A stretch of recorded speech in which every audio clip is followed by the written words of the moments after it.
Il y a eu une privation de sommeil, il y a eu une restriction au niveau de l'accès à l'eau et à l'alimentation, et surtout une restriction de l'accès à nos avocats qui, palestiniennes de leur État, ont été particulièrement molestés.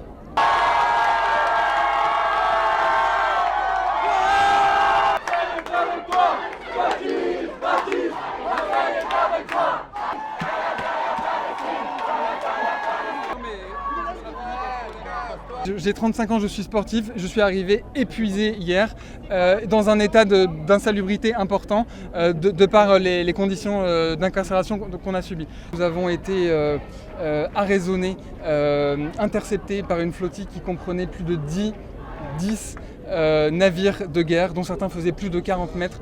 On a dénombré au moins 80 soldats, je rappelle que nous étions 12 membres d'équipage. On a eu peur, ils étaient armés, on a été tenus en joue. Les images qui ont été tournées sous contrainte avec des fusils qui étaient pointés sur nous. Nous avons été obligés d'accepter l'eau et les sandwichs qui nous ont été proposés. Nous ne les avons pas mangés lorsque nous étions à bord.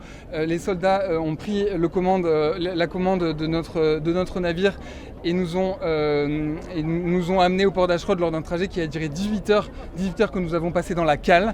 Toutes les informations que vous recevrez de la part de la presse israélienne sont à prendre avec très grande précaution, évidemment.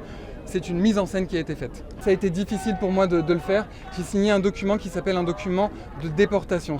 Sur ce document qui me permettait d'être parmi vous ce soir, contrairement à mes collègues qui n'ont pas signé et qui sont donc incarcérés, stipulé de façon fallacieuse que nous étions rentrés de façon illégale sur le territoire israélien, ce qui est faux. Nous avons été interceptés à 105 miles nautiques des côtes israélo-palestiniennes.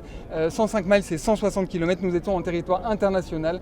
La loi internationale interdit d'arraisonner les bateaux lorsqu'ils sont dans les eaux internationales. Je l'ai appris à 20 minutes dans le TGV que Thiago, donc l'un des deux responsables du mouvement pour la flottille, a été mis à l'isolement complet dans le noir, dans des conditions d'insalubrité les plus totales, probablement pour une durée d'au moins une semaine. Rima Hassan a écrit sur le mur de sa prison Free Palestine. Elle est pour cette raison-là à l'isolement à l'heure où je vous parle.